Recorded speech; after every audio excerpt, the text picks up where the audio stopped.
Bible مقدس میں بہت سی اچھی نصیحتیں ہیں، بہت سی اچھی باتیں ہیں، اور ان میں سے ایک یہ ہے کہ ہمارے لیے سچ بولنا نہ صرف اس لیے کہ جو جھوٹ بولتا ہے وہ بالآخر پکڑا جائے گا، اور ایسا ہوگا، اس لیے بولتے ہوئے احتیاط کریں، شرمندہ نہ ہوں، بلکہ اس لیے کہ سچائی صداقت کا اعلان کرتی ہے۔ امثال 12:17 میں دیکھیں، راز گو صداقت ظاہر کرتا ہے جو کہ خدا کا کلام ہے۔ برائی کو دور کریں، کیونکہ یہ لکھا ہے، خدا سے معافی مانگے سچ بول کر، لیکن جھوٹا گواہ دغا بازی، کیونکہ ان میں مستقل مزاجی نہیں ہے، ان کی کوئی بنیاد نہیں ہے۔ وہ سمجھتے ہیں کہ یہ جلد ہی بھول جائے گا، نہیں، ایسا نہیں ہو سکتا۔ یہ ایک بری کارروائی ہے، اور اس شخص کو نجات دلانے کے لیے اسے باہر نکال دینا چاہیے۔ جب یہ چلے گا تو کس کے نام پر پہنچایا جائے گا؟ یسوع کے نام میں۔ اس کے لیے خداوند تیرا شکر، تیری تعریف ہو۔ اب ایمان رکھے، خداوند آپ کے ساتھ ہے۔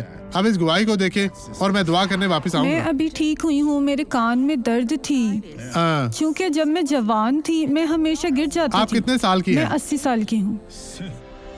جب آپ چھوٹی تھی تو کیا 60 سال سے زیادہ ہو گئے جی ہیں؟ ہاں، اب میں 80 سال کی ہوں۔ نہیں، مجھے بتائیں، آپ میں تب نے سے بیمار 50 ہیں؟ سال تک یہ درد برداشت کی 50 سال سے؟ جی ہاں۔ یہ مرض اگر معمولی ہوتا تو پہلے ہی ختم ہو چکا ہوتا، کیونکہ اس نے اتنے عرصہ سے کام کیا ہے، لیکن اب آپ آزاد ہیں۔ مجھے بتائیں۔ میرے سر اور کان میں درد تھی، ختم ہو گئی، بینائی صاف ہے، میں ٹھیک ہو گئی ہوں۔ ہمارا خداوند شاندار ہے۔ آئیں اب دعا کریں۔ باپ، میں ان تمام لوگوں کے لیے دعا کرتا ہوں جن کو اب پریشانی ہے، مسیح کے نام میں یہ لوگ اب نجات پائیں، برکت پائیں۔ یسوع نے ہماری خطاؤں، بدکاریوں، گناہوں اور بیماریوں کا سامنا کیا اور ہماری سلامتی کے لیے عذاب کو اپنے اوپر لیا اور تکلیفیں اٹھائیں، اور دیکھیں کہ آج ہم نجات یافتہ ہیں۔ یسوع مسیح ناصری کے نام میں ہم بابرکت ہیں۔